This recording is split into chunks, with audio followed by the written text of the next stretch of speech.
अगर सरकार ने हमको दिया होता तो हमको कोई पागल कुत्ते ने तो काटा नहीं है कि यहाँ 275 दिन से बैठेंगे। जो दिया है उन्होंने अफसरों को दिया होगा ना। मैंने अभी आपको थोड़ी देर पहले बताया, हमारी वीरांगनाओं को कुछ नहीं दिया। जो पाकिस्तान का दुश्मन बैठा वो मेरा दुश्मन है क्या? उसके भी बीवी बच्चे हैं, हम उसको जानते भी नहीं। जिसको हम बिना देखे गोली मार देते हैं वो हमें मार देते हैं। आज खिलाड़ियों को देखो ना, हिंदुस्तान पाकिस्तान का मैच हो रहा है, चाइना का मैच हो रहा है, ऑस्ट्रेलिया मैच हो रहा है, जा रहे हैं नहीं जा रहे हैं? फिर लड़ाई किस बात की है? पर का हक दिया जा रहा है। उनके मैच अलग हैं, उनके लिए सेवादार अलग रखे हुए हैं, कुत्ता घुमाने के लिए अलग रखे हुए हैं, धोबी नाई तेली तमोली सब उनके लिए अलग से होते हैं। किसने बोला कि हमारे को और उनके बराबर रखा जा रहा है? और इस करके जो है हम 25 नवंबर को रेल रोको आंदोलन नई दिल्ली पर करने जा रहे हैं। जो हमारी संगतियाँ आप यहाँ पीछे पोस्टर पर देख रहे हैं, केवल जवानों के लिए कम और अधिकारियों के लिए क्यों जेबें भरी गई। और मुझे जो है सरकार ने आज तक सही सरकारी नौकरी नहीं दी। मैंने सिक्योरिटी गार्ड की नौकरी करी है, जहाँ पर भी करी है, तो उससे क्या फ़ायदा हुआ हमें? जैसे हम वहाँ धक्के खा रहे थे ऐसे यहाँ धक्के खा रहे हैं। सर को 15,500 और जवान को जो है 5200 रुपये मिल रहा है। एक विधवा की पेंशन को आप देखिए, जिसको कि 9 साढ़े 9 हज़ार मिलती है, और अफसर की फैमिली को जो विधवा है उसको 57,200 कुछ 40 मिल रही है। तो ना फोर्स क्या करेगी? हमारे पर फायर कर देगी, जेलों में डाल देगी। हम तो कह रहे हैं हम जमानत भी नहीं मांगेंगे। यार कौन बोलता है कि जमानत मांगेंगे? हम जमानत नहीं मांगेंगे। बीमार हो जाएंगे तो उनको नहीं बोलेंगे हमें दवाई ले जाओ, वहीं पर मर जाएंगे। आप सर 275 दिन आज हो चुका है, क्या लग रहा है आपको सरकार से? क्या सर उम्मीद है? सरकार से हमको अभी तक कोई उम्मीद नहीं रह गई है। और इस करके जो है हम 25 नवंबर को रेल रोको आंदोलन नई दिल्ली पर करने जा रहे हैं। जो हमारी संगतियाँ आप यहाँ पीछे पोस्टर पर देख रहे हैं, केवल जवानों के लिए कम और अधिकारियों के लिए क्यों जेबें भरी गई। हमारा जो हक था वो अफसरों ने ले लिया। इसका मतलब आप समझ रहे हैं कि जो संगति जो हमारे को मिलना था बेनिफिट OROP का 1 का 2 का, वो नहीं दिया गया। JCO से लेकर के नायब सूबेदार से और ऑर्डिनरी कैप्टन तक, हवलदार से लेकर किसी को भी कुछ नहीं मिला। यहाँ ये देख लीजिए, पेंशन रेगुलर जीवन केसरी के लिए नायक हवलदार और नायब सूबेदार को क्यों नहीं लागू किया गया, लिखा हुआ है ना। तो मैं आपको लिखत में दिखा रहा हूँ, ये देखिए, सिपाही ऑफिसर बीमारी का दर्द का सबका इलाज भेदभाव क्यों होता है, जबकि हमारा मेडिकल भत्ता जो है बराबर मिलता है, सबको बराबर होता है, तो वहाँ पर भी भेदभाव होता है।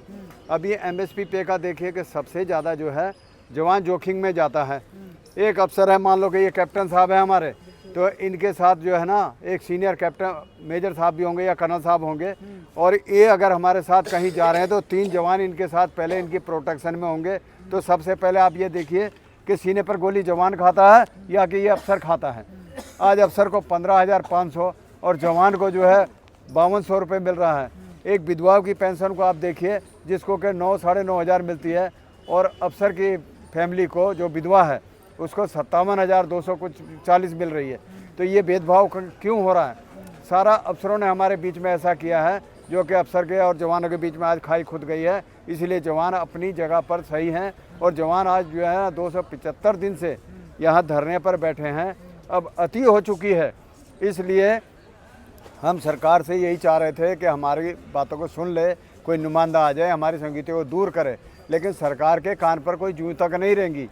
इसलिए हमने 25 नवंबर को रेल रोको आंदोलन रखा है, जिसको बढ़ चढ़कर होगा। अजमेरी गेट के साइड से पूरे सैनिक सुबह 8 बजे 25 नवंबर को रेल रोको आंदोलन चालू होगा। उससे पहले मेरा सभी सैनिकों से गुजारिश है कि वहाँ पर नई दिल्ली स्टेशन पर आकर के संगठन को इकट्ठा करें, और वहाँ से फिर जहाँ पर भी होगा आपको आदेश मिलेगा वहाँ पर जाएं।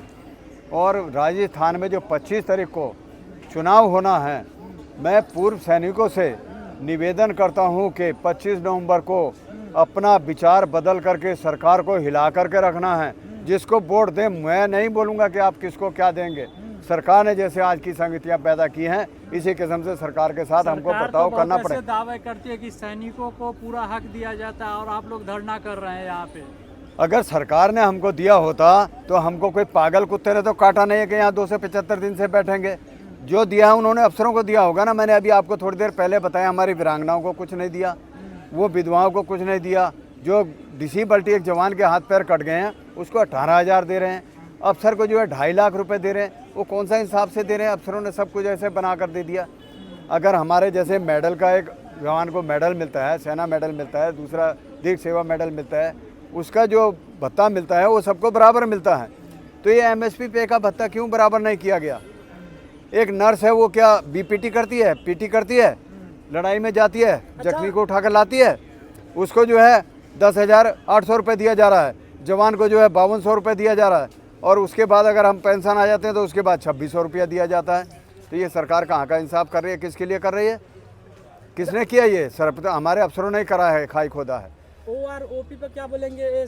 जो आपके ऑफिसर हैं उनके ऊपर लागू होना चाहिए कि नहीं होना चाहिए? उनके ऊपर लागू नहीं था ना। हाँ। OROP अगर दे रही है सरकार, दे, हमारी तरफ से जितना मर्जी दे, जो मर्जी करे, हमें उससे मतलब नहीं है। हाँ। लेकिन हमारी जो है, एक जवान नौकरी करके आता है, जैसे मैं 43 साल में JCO रैंक से आ गया हूँ, एक जो ज़्यादा से ज़्यादा 50 साल तक या 55 साल तक एक JCO नौकरी करता है, सूबेदार मेजर अगर बन गया वो 25 साल में, तो वो 3 साल और करेगा, 28 साल में अपने घर आ जाएगा, हैं?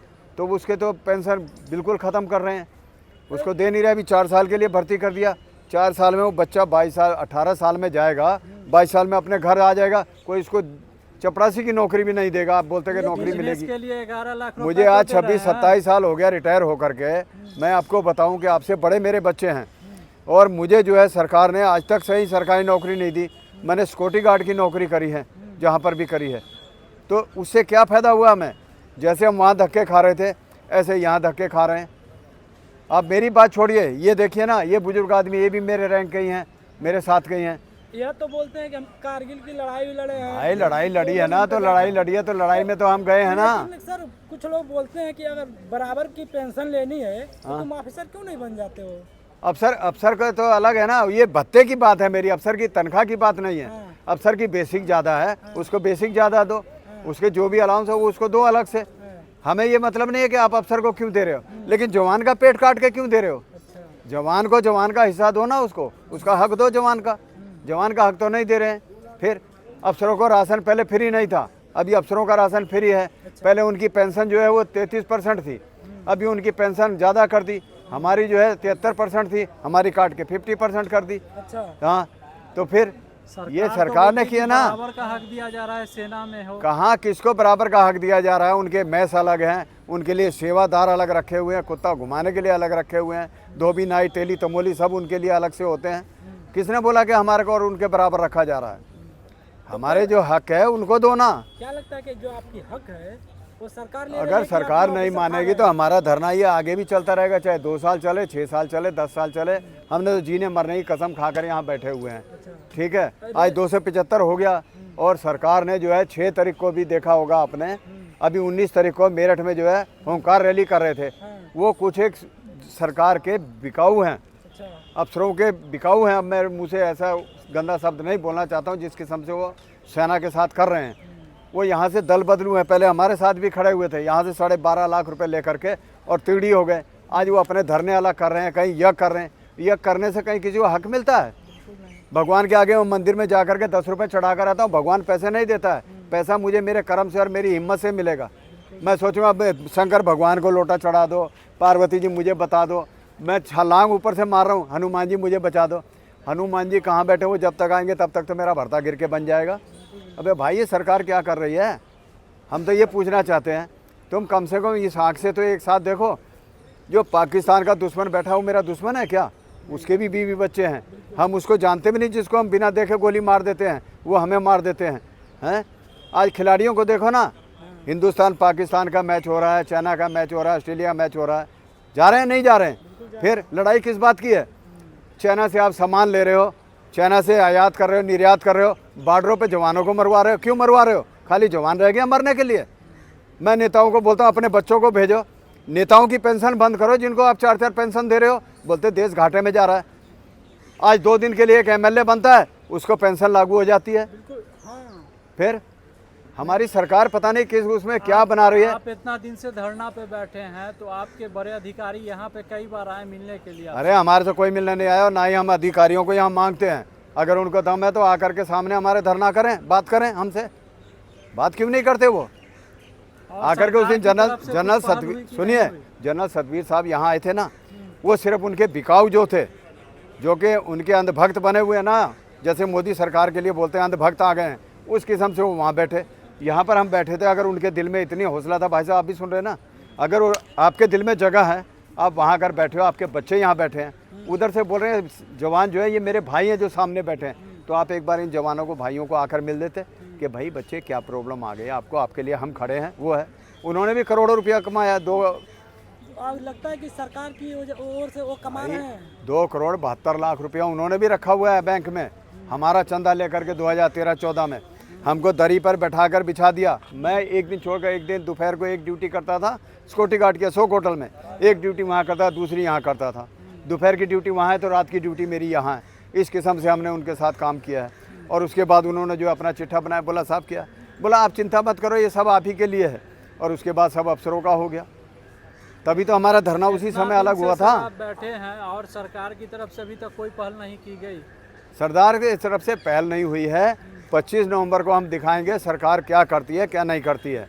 उसके बाद फिर हमारा बड़ा आंदोलन कहाँ पर क्या होगा क्या नहीं होगा, और जितना नुकसान देश का होगा वो सरकार भुगतेगी, हम नहीं भुगतेंगे।